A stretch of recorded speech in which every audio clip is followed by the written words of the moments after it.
Hello बच्चों, आज हम लोग काल मापन के अंतर्गत सबसे पहले घड़ी को देखने का तरीका सीखेंगे। बच्चों, इसके अंतर्गत 3 प्रकार की सुइयाँ होती हैं। सबसे छोटी सुई घंटे की होती है। यहाँ आप देख रहे हैं सबसे छोटी वाली सुई घंटे की होती है। उसके पश्चात जो सुई होती है उससे बड़ी और थोड़ी सी तेज रफ्तार की होती है, वो होती है मिनट की। और सबसे बड़ी सुई जो कि लाल कलर की दिखाई गई है वो होती है सेकंड की, जो सबसे तेज चलती है। तो बच्चों, घड़ी के अंतर्गत 3 प्रकार की सुइयाँ होती हैं, घंटा, मिनट और सेकंड। लेकिन हम विशेष रूप से घंटे और मिनट की सुइयों का मापन सीखते हैं और अधिकतर उसी को ही व्यवहार में ढालते हैं, सीखते हैं और बताते भी हैं। घंटा मिनट की सुइयों का हम उपयोग अधिक करते हैं और उसी से समय का हम अनुमान लगाते हैं, देखकर निश्चित करते हैं। तो आज हम इन्हीं दोनों प्रकार की सुइयां, घंटा और मिनट की सुइयों को देखते हुए घड़ी देखना सीखेंगे। बच्चों, घंटे की सुई को एक सबसे धीमी चलती है। जो घंटे की सुई होती है वो सबसे धीमी गति की होती है, जबकि मिनट की सुई घंटे की सुई से तेज चलती है। इसी तरह मिनट की सुई को एक चक्कर लगाने में कुल 60 मिनट लगते हैं। यानी कि मिनट की सुई अपने स्थान पर वापस आने में 60 मिनट लगाती है और घंटे को अपने स्थान पर वापस आने के लिए 12 घंटे लग जाते हैं। आज हम देखेंगे कि कैसे हम मिनट और घंटे को देखना सीखेंगे। जब सुई 1 पे जाती है तो 5 मिनट होता है, 2 पे 10 मिनट, 3 पे 15, 4 पे 20 मिनट, 5 पे 25, 6 पे 30, 7 पे 35, 8 पे 40, 9 पे 45 और 10 पे 50। 11 पे जाती है तो 55 मिनट होता है। परंतु जब 12 पे जाती है तो 60 मिनट नहीं होता, परंतु शून्य हो जाता है। शून्य हम उसे कहते हैं क्योंकि वो पूरा घंटा हो जाता है। उसे हम पूरा लेते हैं, यानी कि हम 60 मिनट नहीं कहते हैं बल्कि उसे शून्य में लेते हैं। तो 12 पे सुई जाती है तो हम कहते हैं शून्य मिनट। इस प्रकार आपने देखा कि 1 से लेकर 12 तक जब सुइयाँ, मिनट की सुई जब जाती है अंकों पर तो कितने मिनट होते हैं। ये 5 के पहाड़ी की तरह है, टेबल की तरह है, जो कि आप 5 का टेबल अगर अच्छे से कर लेंगे तो आपको मिनट आसानी से देखने आ जाता है। अब हम देखते हैं कि कितना बज रहा है। देखिए, इसके अंतर्गत 1 बज रहा है, पूरा का पूरा 1 बज रहा है। एक घंटे की सुई 1 पर है और मिनट की सुई 12 पे। इस प्रकार हम बोलेंगे कि 12 बज रहे हैं। उसी तरह 2 बजे, फिर 3, फिर 4, 5, 6। तो इसी प्रकार हम पूरी की पूरी घड़ी को देखना सीखते हैं। इस प्रकार देखिए, 6 के बाद 11 बज रहे हैं। ये पूरा इसी तरह से समय बदलता रहता है। जैसे अभी 3 बज रहे हैं, तो घड़ी को देखना हमें इसके अंतर्गत सीखना है।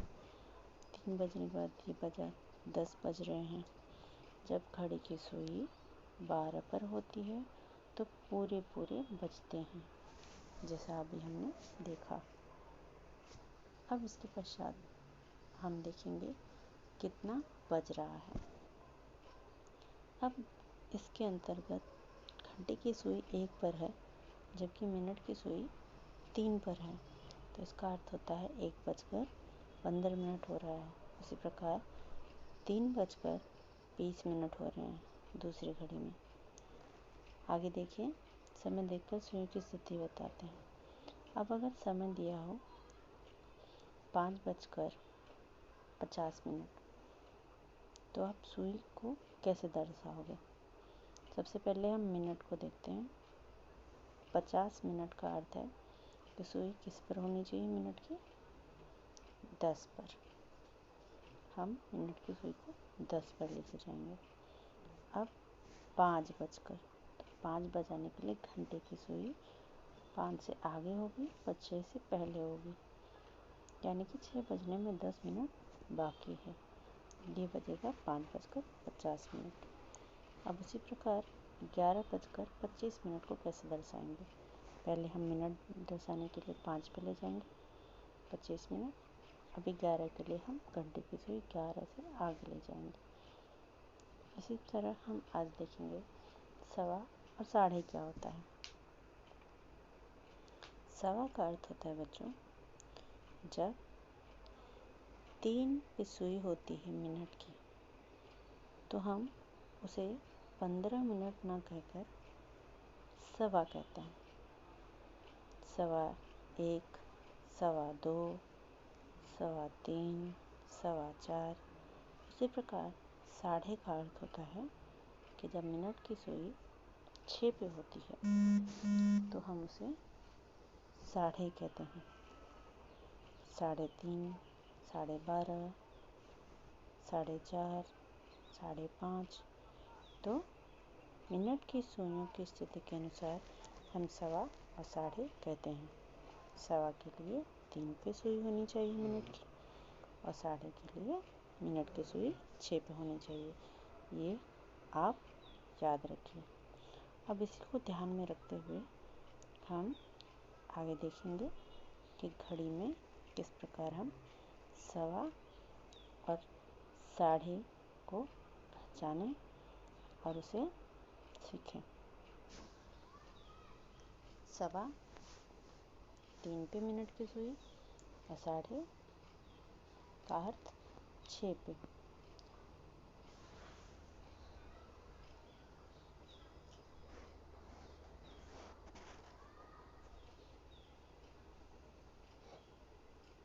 इस घड़ी के अंतर्गत हम सवा पहले देखेंगे, सवा कैसे बजता है। अब इसमें घंटे की सुई 12 पे है और मिनट की सुई 3 पर होगी। 3 का अर्थ मैंने बताया सवा। तो इस प्रकार इस घड़ी में समय हो रहा है 12:15। आप कह सकते हैं 12:15, परंतु गणितीय भाषा में इसे हम 12:15 भी कहते हैं, यानी कि 12:15 बजा है। मिनट की सुई जब 3 पर हो तो हम उसे 12:15 के अलावा कहेंगे 12:15 बज चुका है। ठीक है, 12:15 अर्थात 12:15। अब इसी तरह आगे भी हम दूसरा एक देख लेते हैं। 15 मिनट का अर्थ है 12:15। चलिए, अब इसी तरह हम एक और घड़ी देखेंगे। इसके अंतर्गत हम मिनट की सुई 3 पर हो तो कैसे 12:15 कहते हैं, देखेंगे। कितने बज रहे हैं बताइए। अगर घंटे की सुई 1 के आगे और मिनट की सुई 3 पर हो तो कितने बज रहे होंगे? बिल्कुल 1:15। 1:15 बज रहे हैं, अर्थात 1:15। क्या ये 3:15 बोलेंगे? नहीं, घंटे की सुई 1 पर है, इसीलिए ये 1:15 कहलाएगा। 1:15 बजे हैं, वो सही है। अब इसी तरीके से आगे भी 1-2 उदाहरण हम देख लेंगे ताकि हमें इस तरह से घड़ियों को देखने आ सके। आपको समझ में आ रहा है ना बच्चों? देखिए, अब यहाँ पर आपको एक और समय दिखाया जाएगा जिसके अंतर्गत आप आराम से देखकर समझ पाओगे कि सवा का अर्थ क्या है। इस घड़ी के अंतर्गत 5 के आगे घंटे की सुई है और मिनट की सुई 3 पर है, यानी कि 3 का अर्थ 15 मिनट। हम कह सकते हैं 3:15 बजे हैं, या ये भी कह सकते हैं 5:15 बजे हैं। इसमें से सही कौन सा है? यस, 5:15 बजे हैं, क्योंकि घंटे की सुई 5 पर है, तो 5:15 बजेगा, 3:15 नहीं। उसी तरीके से घंटे की सुई 9 पर है, मिनट की सुई 3 पर है, तो 2 लेते हैं, 3:15 बजे और 9:15 बजे। कौन सा सही होगा? 9:15 बजे, क्योंकि घंटे की सुई 9 पर है। इसी तरीके से हम साढ़े भी समझ लेते हैं। साढ़े शब्द का उपयोग क्या होता है? इसका अर्थ होता है आधा, यानी घंटे का आधा मिनट। 60 मिनट का 1 घंटा होता है, उसका आधा होता है 30 मिनट। ये 30 मिनट तब होता है जब मिनट की सुई 6 पे होती है। इस घड़ी के अंतर्गत 12 पे घंटे की सुई है और 6 पे मिनट की, यानी कि 12:30 हो रहा है। तो आप कह सकते हो कि 12:30 हो रहा है। अब 12:30 को हमने, यानी कि 12:30 को हमने 12:30 कहा, यानी याद रखें कि जब मिनट की सुई 6 पे हो, यानी कि 30 मिनट हो रहे हों, तब हम साढ़े शब्द का इस्तेमाल करते हैं। साढ़े के लिए मिनट की सुई किस पे होनी चाहिए? 6 पर। तो इसी तरीके से हम 1:30, 2:30, 3:30, 4:30 इस तरह कहते हैं। चलिए देखते हैं कि कितने बज रहे हैं। अनुमान लगाइए कि कौन सा सही होगा। 3:30 बज रहे हैं या फिर 6:30, बताइए।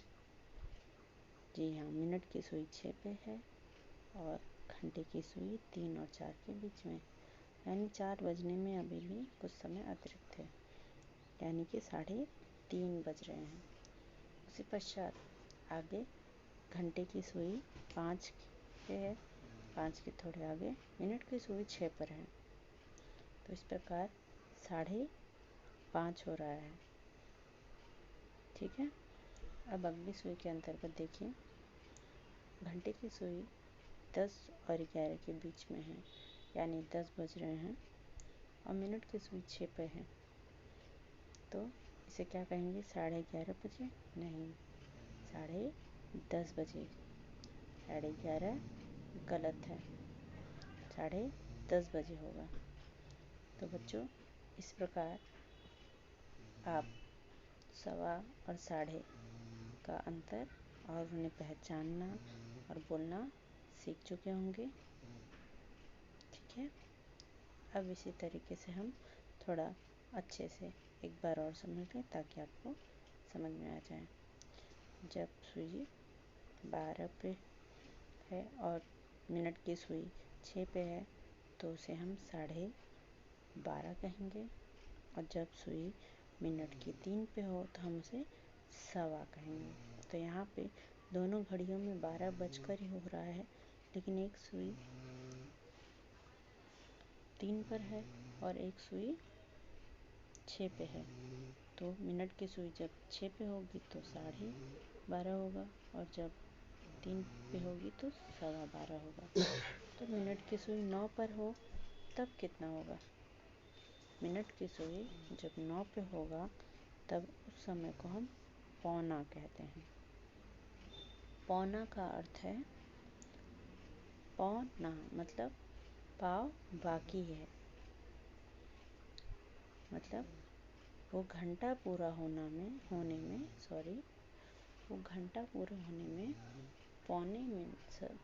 पौना मिनट, यानी कि पाव मिनट बाकी है। अब 60 मिनट का पाव कितना होगा? 15 मिनट।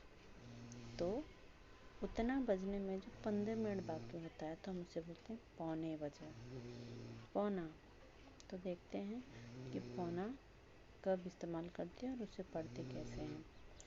पौना समझने के लिए बच्चे जान लीजिए कि मिनट की सुई हमेशा हर समय 9 पर ही होगी।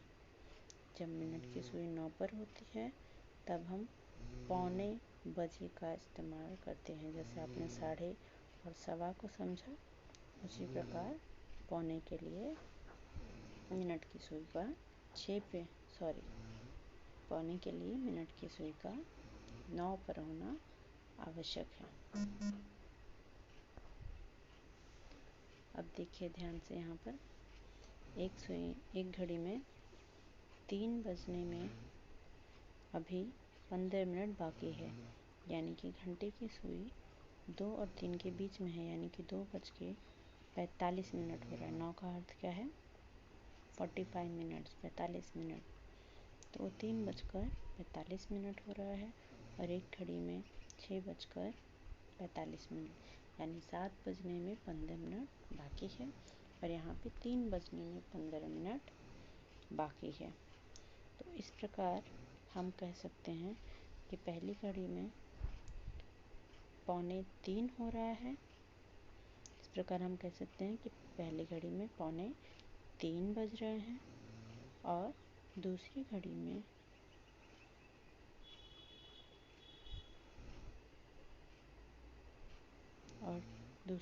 में इस प्रकार पहली घड़ी में इस प्रकार हम कह सकते हैं 9 की सुई है और घंटे की सुई 3 और 2 के बीच में है। तो इस प्रकार हम पहली घड़ी के लिए कह सकते हैं कि 3 बजने में 15 मिनट बाकी है, अर्थात 2:45 बज रहे हैं, यानी कि 3 बजने में 15 मिनट बाकी है। तो जहाँ 15 मिनट बाकी है वहाँ हम पौने लगाते हैं और जो बजने वाला होता है उसी घंटे को हम दर्शाते हैं। 3 बजने में 15 मिनट बाकी है, अर्थात यहाँ 2:45 हो रहे हैं और दूसरी घड़ी में जहाँ 7 बजने में 15 मिनट बाकी है, वहाँ हम कहेंगे 7:45 हो रहा है, यानी 7 बजने में पहली घड़ी में 2:45 बज रहे हैं और दूसरी घड़ी में जिसमें 7 बजने में 15 मिनट बाकी है उसमें 7:45 बज रहे हैं। तो इस प्रकार हम पौने का इस्तेमाल करते हैं। पौने शब्द का घड़ी के अंतर्गत पौने का अर्थ होता है 15 मिनट बाकी। 6:45 यानी 7 बजने में 15 मिनट बाकी है, यानी कि 6:45। अब इस प्रकार यहाँ पे देखते हैं पौना कैसे बजेगा, ध्यान से समझिएगा। मिनट की सुई हर समय 9 पर ही रहेगी। मिनट की सुई जब 9 पे होती है तो ही पौने बजता है। तो यहाँ पे 9 पे मिनट की सुई है पहले घड़ी में और कितना बजने में 15 मिनट बाकी है? 5 बजने में। तो अर्थात 5 बजने में 15 मिनट बाकी है। उसी प्रकार यहाँ पर भी 9 पे मिनट की सुई है और 9 बजने में भी 15 मिनट बाकी है, क्योंकि 8:45 हो रहा है। पहली घड़ी में 4:45 हो रहा है और दूसरी घड़ी में 8:45 हो रहा है। तो 5 बजने में 15 मिनट बाकी यानी 4:45 और 9 बजने में 15 मिनट बाकी यानी कि 8:45। चलिए बच्चों, इस पे अब हम थोड़ा सा स्वाध्याय कर लेते हैं ताकि आपका जो भी मैंने समझाया है वो थोड़ा सा अभ्यास हो जाए और समझाई हुई सारी चीज़ें आपको अच्छी तरह से कंठस्थ हो जाए। पहला है जैसे सवाल मेरा कि 3:15 बज गए, तो इसको हम क्या कह सकते हैं? 3:15। 3:15 मैंने बताया आपको, सवा का अर्थ है 15 मिनट, यानी कि सुई किस पे हो? 3 पे। 3 के लिए कितना मिनट होता है? 15 मिनट। तो 3 बजे हैं तो 3:15 का अर्थ है 3:15, यानी कि 3 बजे हैं और सवा यानी कि 15 मिनट, तो 3:15 हुए। अब इसी तरीके से दूसरा प्रश्न है हमारा। चलिए मान लीजिए कि 4:15 हो रहा है, तो इसे आप क्या कहेंगे कि 4 बजे हैं, 4 बजे हैं। 15 मिनट मैंने अभी ऊपर बताया आपको सवा कहलाता है, तो यहाँ होगा 4:15 बज गए, यानी कि 4:15। 4:15 को हम 4:15 बज गए भी कह सकते हैं। इसी प्रकार 5:15 बज गए को क्या कहेंगे? बिल्कुल 5:15। जैसा कि हमने ऊपर देखा, सवा यानी कि 15 मिनट, 5 बज गए यानी 5:15 अर्थात 5:15 बज गए। अब उसी प्रकार 6:45, 45 यानी कि मिनट की सुई 9 पर है, तो 6:45 यानी 6:45 बज गए। 7 बजने में 15 मिनट बाकी है, पाव बाकी है, अर्थात 6:45 बज गए हैं। जो बजने में बाकी होता है बच्चों, हम उसी को दर्शाते हैं। 7 बजने में 15 मिनट बाकी है तो हम बोलेंगे 6:45 हो रहे हैं, और गिनती भाषा में होगा 6:45। अब 9:45 बज गए हैं, यानी 10 बजने में 15 मिनट बाकी है, अर्थात क्या समय हो रहा होगा? 10 के पहले। 9:45। 9:45 जब होगा तो हम कहेंगे 9:45 बज गए हैं। उसी प्रकार 9:30 जब होगा तो उसे हम 9:30 बजे कहेंगे। ठीक है बच्चों, धन्यवाद।